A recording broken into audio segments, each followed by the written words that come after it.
Bienvenue au podcast Terroir. On est avec Monsieur Ernest Gasser de chez Union Libre. Bonjour, Monsieur Gasser. Comment ça va? Salut, Carl, ça va super bien. Vraiment Excellent. très agréable d'être avec toi aujourd'hui. Merci beaucoup. J'avais vraiment le goût de vous jaser parce que, même ironiquement, c'est quelqu'un sur un des groupes de spiritueux. J'ai posé des questions, connaissez-vous d'autres choses au Québec? Qu'est-ce qui se fait? Puis il y a quelqu'un qui dit, il me semble qu'on ne parle pas assez de Union Libre.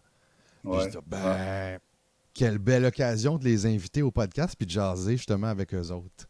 Ben oui, ben oui. On va faire un petit survol rapidement, en fait, au niveau de l'historique Ouais. de Union Libre. C'est un vignoble et Berger. un verger en même temps. Ouais, À ouais, Donham, depuis 2010 que ça existe, ouais, si je ne ouais, me c'est trompe pas. ça. Ouais, ouais. Et là, au fur et à mesure, ça a grossi, ça a changé. Mhm, En mhm. 2013, il y a eu vraiment une catégorie officielle qui a été faite grâce à Union Libre. Ouais, On va y revenir par la suite. En 2016, vous avez fait l'achat du domaine. c'est ça, ouais, ouais. Et Moi en puis ma conjointe, 2017, ouais, là, vous avez ouais, comme doublé la plantation de vignes. ouais, ouais, ouais, ouais. Et là, on est rendu en 2020.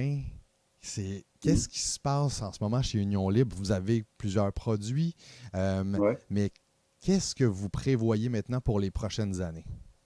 C'est sûr que quand nous autres, moi, dans le fond, je suis ancien producteur laitier. Fait que quand j'ai quitté la ferme laitière, j'avais pas nécessairement de but ou quoi que ce soit, là. À un moment donné, à force de rien faire, j'ai dit on va suivre des cours. Fait qu'on a suivi des cours en vinification puis implantation de vignobles. Et on a travaillé pour quelques vignobles dans la région aussi pendant un certain temps pour vraiment apprendre à travailler dans le champ, là, pour apprendre les cultures des vignes. Et par la suite, on a commencé à regarder un peu partout d'ailleurs. On a regardé en Ontario, on a regardé en l'Est du Canada, en France, pour acheter un vignoble. Hmm. Et à un moment donné, ce qui est arrivé, c'est que les financiers que j'avais à ce moment-là, les banquiers que je connaissais à ce moment-là, ils me parlaient d'Union Libre, qu'il y avait peut-être possibilité d'acquérir Union Libre. Alors, on a décidé de tenter notre chance et ça a déboulé assez rapidement, je peux dire. En août 2016, on a pu acheter ici. Puis c'est sûr qu'il y avait un verger avec ça qui me plaisait plus ou moins parce que c'était pas mon dada vraiment, mais il y avait plusieurs raisons pour lesquelles on a acheté ici. Dans le fond, on est sur la route des vins. Oui. C'est déjà très publicisé. On n'est pas loin de Montréal. Il y a un bon bassin de population pour Puis c'est une belle région. Puis d'ailleurs, c'est chez moi parce que, dans le fond, je suis venu au monde 20 minutes d'ici, fait que je suis Ouais. encore chez moi. Ah. Alors, c'est ça. Puis la première année, on a géré le verger. Puis après ça, on l'a mis à location. On a loué pendant 2 ans à quelqu'un. Puis là, depuis 2 ans, on loue à quelqu'un d'autre. Fait que je m'en occupe pas vraiment du verger. Toutes les pommes que j'ai besoin, je peux les avoir dans le verger. Je vais les utiliser de mon propre verger. Mais comme tu avais mentionné, en 2017, en 2016, on a dit 10 000 vignes. On a augmenté à 22 000 vignes l'année d'ensuite. On a plus que doublé pour atteindre Dans le fond, on avait toujours une vision de 50 à 60 000 bouteilles de vin, puis 20-25 000 bouteilles de cidre. Puis avec ça, on allait bien vivre puis faire ce qu'on aime faire. Puis, pour l'instant, là, on s'entend, c'est en 2017 que ça a doublé. Donc là, on va commencer bientôt à avoir de la production au niveau de ces vignes-là. 2020, cette année, là, c'était incroyable. On avait des plants qui avaient 5 bouteilles par plant. Oh! C'était incroyable. Vraiment, Wow! vraiment très bel emplacement. Le sol, il est très riche. C'était vraiment une année exceptionnelle cette année. Si je donne un peu l'historique, moi, c'est sûr que la production va toujours selon les ventes. En 2018, on a fait pas tout à fait 16 000 bouteilles de vin. En 2019, on a augmenté à 22 000 bouteilles de vin. Et j'ai vendu 20 tonnes de raisin parce que mes ventes à ce moment-là, c'était aux alentours de 20 000 bouteilles de vin par année. Alors, j'ai dit, je vais vendre des raisins à la place d'avoir du vin en cuve que je ne peux pas vendre, je vais vendre des raisins à la place. Mais en 2020, j'ai tout gardé, puis là, on s'aligne pour 52 000 bouteilles de vin cette année, Wow! avec le nouveau champ 2017 là, qui a vraiment craché cette année. C'était Wow! solide. Ouais, ouais, Wow! C'est ouais, incroyable. Parlons ouais, justement de vos produits. Si ouais, on va au niveau des vins, vous avez des vins blancs et un ouais, rosé. Donc, c'est 6 vins en tout. ouais, c'est ça, 5 c'est blancs, ça. un rosé. Ouais, Vous avez des cidres, 7 ouais, produits de cidre, évidemment, mhm, mousseux, cidre de glace, qui est vraiment très ouais, réputé, évidemment. ouais, Mais vous avez aussi quelque chose d'assez exceptionnel, je trouve, mhm, qui n'est mhm, jamais nécessairement assez Non, popularisé. non, c'est sûr. Puis on en parlait tout à l'heure en Ouais, 2013. Vous avez réussi à faire officialiser la ouais. catégorie cidre de C'est de feu feu. Ouais, par le ouais, gouvernement du Québec. ouais, ouais. Qu'est-ce que c'est qu'un cidre de feu? Cidre de feu, dans le fond, c'est le contraire d'un cidre de glace. Au lieu de prendre le mou de pomme et le faire geler ou geler la pomme elle-même, dans le fond, on va prendre le mou de pomme et on va le faire chauffer. Puis la façon que nous, on le fait chauffer ici, c'est sûr qu'il y a différentes façons de le faire parce qu'il y a quand même d'autres producteurs qui en font à cette heure. Mais nous autres, on utilise un évaporateur de sirop d'érable. Oh. Fait qu'on passe le jus dans l'évaporateur de sirop d'érable. À titre d'exemple, ça prend à peu près 1 heure et demie faire chauffer 1000 litres. Une fois que le 1000 litres est passé dans l'évaporateur, il reste 200 à 250 litres de produit fini. Euh, avec, après ça, on part en fermentation. Wow.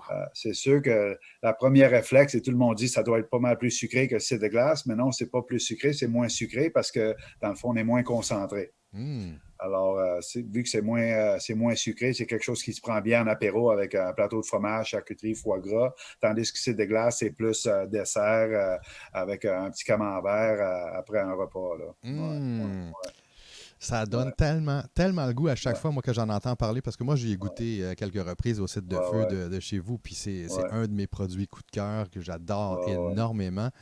ouais. Mais là, est-ce que vous prenez une tangente un peu différente avec le domaine pour les prochaines années?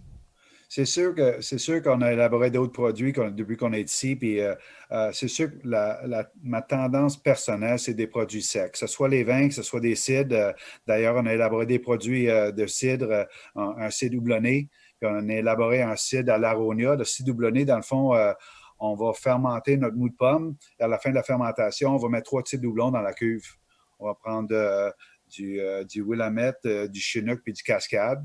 Puis on met ça dans la cuve. On fait infuser des arômes d'herbacées, florales, citronnées. Alors, ça fait quelque chose de vraiment très frais. Puis, dans le fond, on ne rajoute aucun sucre. On est à 0,5 g de sucre résiduel par litre. Alors, Wow! super sec, vraiment fait pour le soif. Là. Comme je dis toujours, quand on fait dégustation, tu ouvres la bouteille, 355 ml, cale la bouteille, tu n'as plus soif après. C'est ça. Mais puis Ouais, les gens, justement, ont tendance à penser que ce qui est fait au niveau des cidres, même cidre de glace, cidre de feu, etc., ils pensent vraiment toujours que c'est quelque chose de ultra sucré parce ouais. que c'est quelque chose auquel on a été aussi, dans les premières années, bien habitué d'avoir un gros Mhm, sucre. mhm, mhm. Mais Ouais, je ouais. pense que justement, vous, au niveau de chez Union, Moins de vous êtes sucre possible, oui. fiers Alors, on d'être. essaie C'est de ça. respecter les limites les plus bas. Mettons, pour un site de feu, la Régie des alcools nous exige 80 grammes par litre. Nous autres, on va avoir un site de feu à 120 grammes par litre. Site de glace, c'est 140 grammes par litre. Nous autres, on va être à 165, 75, 175. Mais c'est sûr qu'il y a des producteurs qui sont à 300, 325. Mais souvent, ça va être peut-être assez barriqué ou c'est d'autres choses parce que j'ai un site de feu aussi qui a 200 grammes de sucre. Par contre, on rajoute d'eau de vie de pomme.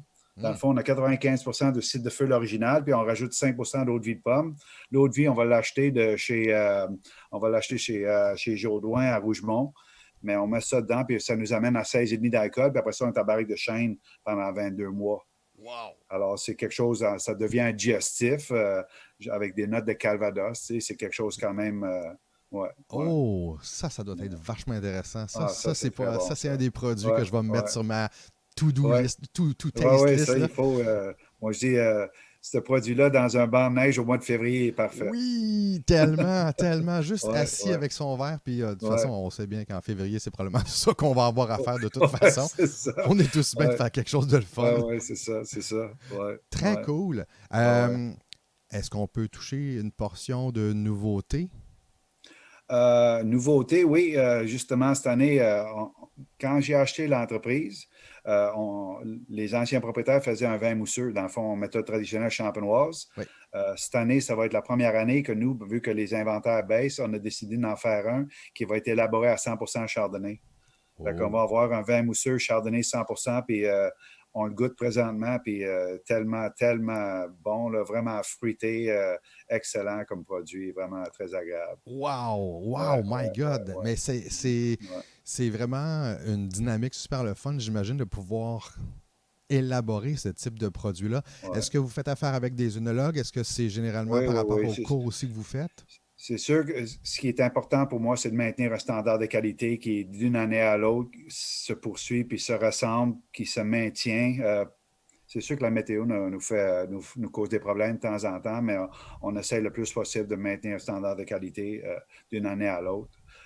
C'est sûr que j'ai quelqu'un à l'interne qui est mon winemaker et j'ai aussi un œnologue externe qui, dans le fond, je paye pour ce service-là, mais je pense que ça vaut vraiment le coup c'est des conseils, c'est quelqu'un qui est en appui en arrière de nous pour s'assurer qu'on est dans la bonne direction, puis ça vaut le coup. Pour moi, ça vaut vraiment le coup. Ouais. Puis 2020, au niveau température et début de saison, et milieu de saison, et fin de saison, ça a été bon pour vous.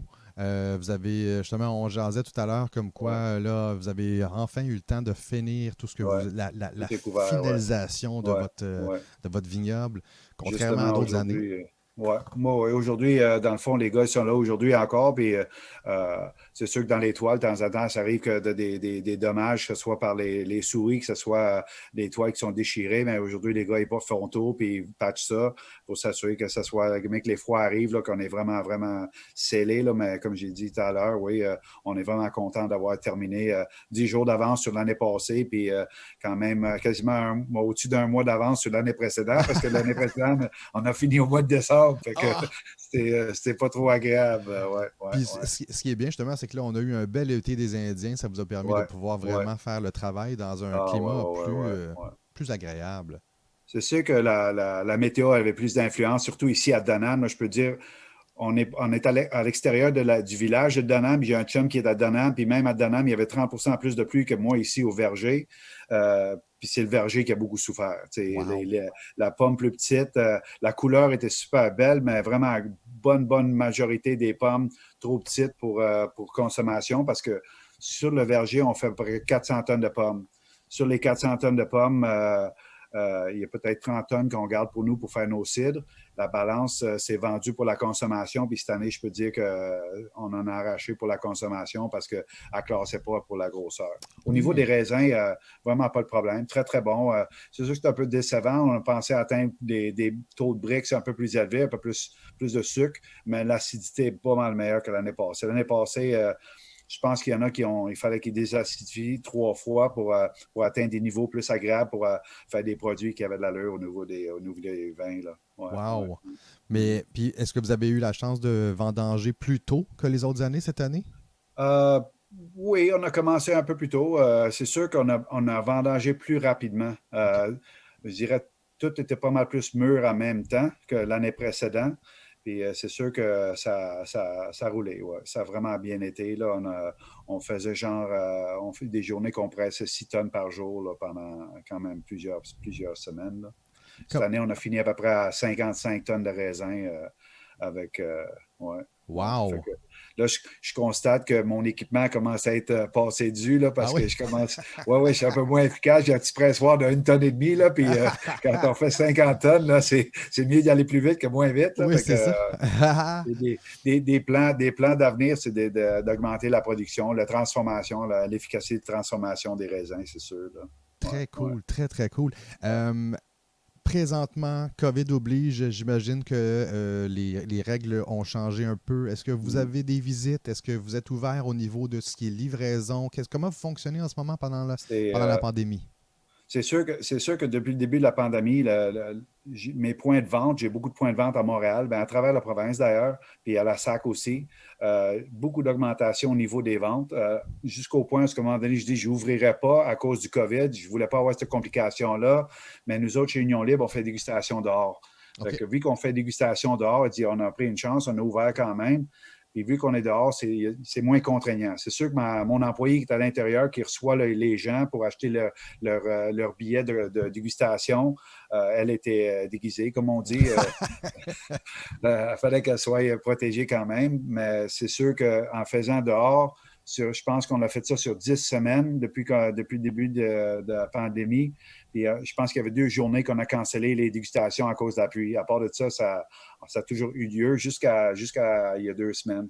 Wow. Alors, non, puis l'achalandage, très agréable. C'est sûr que quand on avait des gens qui venaient de Montréal, là, ils baissaient la tête puis ils ne voulaient pas dire d'où ce qu'ils venaient. Là, Non, non, mais, je viens du Nord. ouais, c'est ça. Mais en règle générale, les gens apprécient beaucoup le fait de faire des dégustations à l'extérieur, dans la Ouais. nature. Puis Je pense que les gens ils aiment ça venir chez nous, puis c'est très agréable. À l'instant, ce qui arrive, on va être ouvert les samedis de midi à 4 heures.